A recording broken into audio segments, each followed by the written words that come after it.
The complete works of Swami Vivekananda, Karam Yoga, Chapter 4, What is Duty, Part 1. It is necessary in the study of Karam Yoga to know what duty is. If I have to do something, I must first know that it is my duty, and then I can do it. The idea of duty again is different in different nations. The Mohammedan says, what is written in his book, the Quran, is his duty.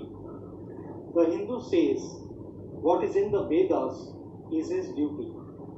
And the Christian says, what is in the Bible is his duty.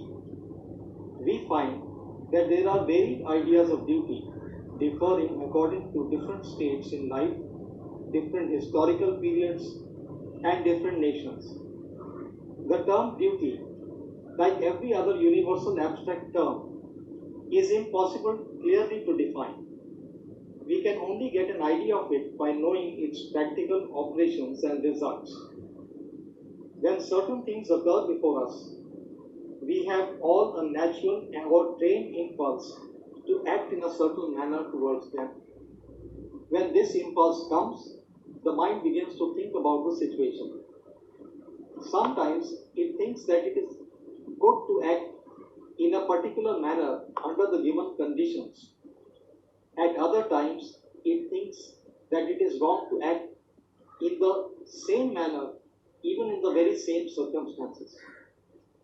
The ordinary idea of duty everywhere is that every good man follows the dictates of his conscience. But what is it that makes an act a duty?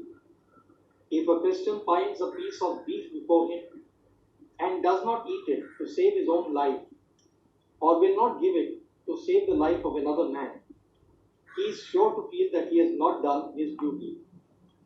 But if a Hindu dares to eat that piece of beef or to give it to another Hindu, he is equally sure to feel that he too has not done his duty. The Hindu's training and education makes him feel that way. In the last century, there were notorious bands of robbers in India called thugs. They thought it their duty to kill any man they could and take away his money. The larger the number of men they killed, the better they thought they were. Ordinarily, if a man goes out into the street and shoots down another man, he is apt to feel sorry for it, thinking that he has done something wrong. But if the very same man as a soldier in his regiment kills not one but 20, he is certain to feel glad and think that he has done his duty remarkably well. Therefore, we see it is not the thing done that defines a duty. To give an objective definition of duty is thus entirely impossible. Yet there is duty from the subjective side. An action that makes us go Godward is a good action and is our duty. Any action that makes us go downward is evil and is not our duty. From the subjective standpoint, we may see that certain acts have a tendency to exalt and ennoble us, while certain other acts have a tendency to degrade and to brutalize us. But it is not possible to make out with certainty which acts have which kind of tendency in relation to all persons of all sorts and conditions.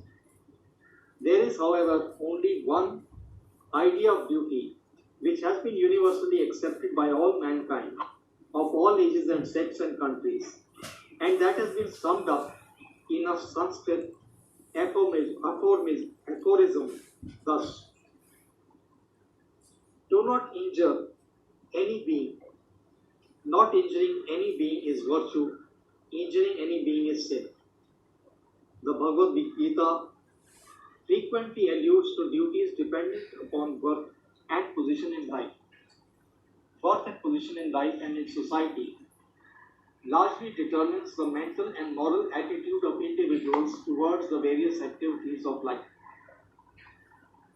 It is therefore our duty to to do that work which will exalt and ennoble us in accordance with the ideals and activities of the society in which we are born.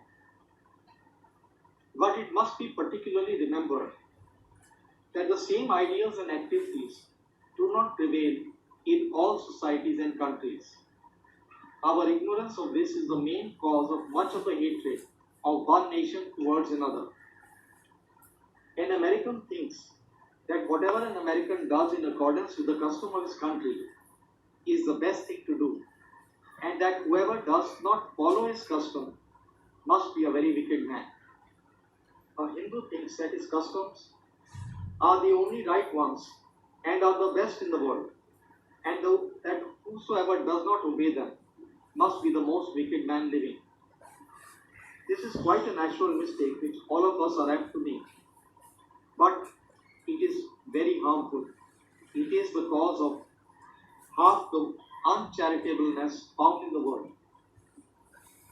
When I came to this country, and was going to the Chicago fair, a man from behind had pulled at my turban.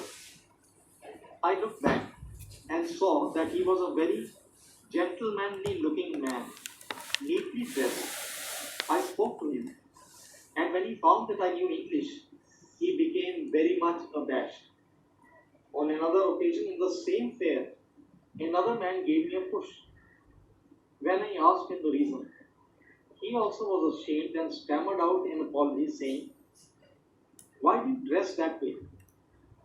The sympathies of these men were limited within the range of their own language and their own fashion of dress. Much of the oppression of powerful nations on weaker ones is caused by this prejudice. It dries up their fellow feeling for fellow men. That very man who asked me why I did not dress as he did and wanted to ill-treat me because of my dress may have been a very good man, a good father and a good citizen. But the kindness of his nature died out as soon as he saw a man in a different dress. Strangers are exploited in all countries because they do not know how to defend themselves. Thus, they carry home false impressions of the people they have seen. Sailors, soldiers, and traders behave in foreign lands in very queer ways, although they would not dream of doing so in their own country. Perhaps this is why the Chinese call Europeans and Americans foreign devils. They could not have done this if they had met the kindly sides of Western life. Therefore, the one point we ought to remember is that we should always strive to see the duty of others through their own eyes and never judge the customs of other people by our own standard. I am not the standard of the universe. I have to accommodate myself to the world and not the world to me. So we see that environments change, the nature of our duties, and doing the duty which is ours at any particular time is the best thing we can do in this world.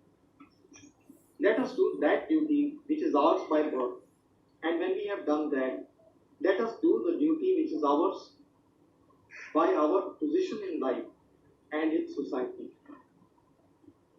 There is, however, one great danger in human nature, that is, that man never examines himself. He thinks he is quite as fit to be on the throne as the king. Even if he is, he must first show that he has done the duty of his own position, and then higher duties will come to him. When we begin to work earnestly in the world, nature gives us blows right and left, and soon enables us to find our own position. No man can long occupy satisfactorily a position for which he is not fit. There is no use in grumbling against nature's adjustment. He who does lower work is not therefore a lower man. No man is to be judged by the mere nature of his duties, but all should be judged by the manner and the spirit in which they perform them. Later on, we shall find that even this idea of duty undergoes change. and that the greatest work is done only when there is no selfish motive to contribute. Yet, it is work through the sense of duty that leads us to work without any idea of duty. When work will become worship, nay, something higher, then will work be done for its own sake.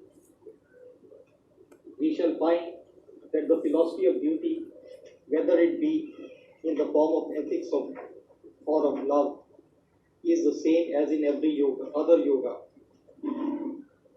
The object being the attenuating of the lower self so that the real higher self may shine forth. The lessening of the frittling away of energies on the lower plane of the existence so that the soul may manifest itself on the higher ones. This is accomplished by the continuous denial of low desires, which duty rigorously requires.